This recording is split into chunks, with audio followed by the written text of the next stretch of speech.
The life force within me searches for peace.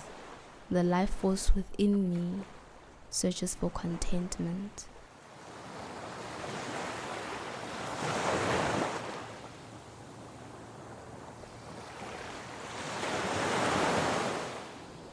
The light that exists in me lights up the path that I'm creating for myself.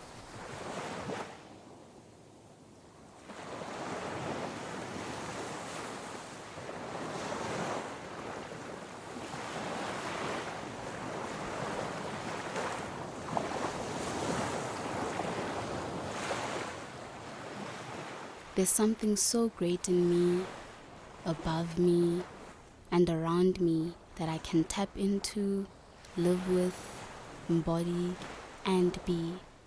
It's a sort of magic that is alive and real.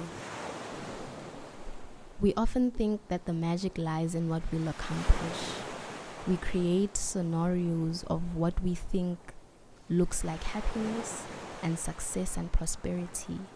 We work hard and we do whatever is necessary to get by.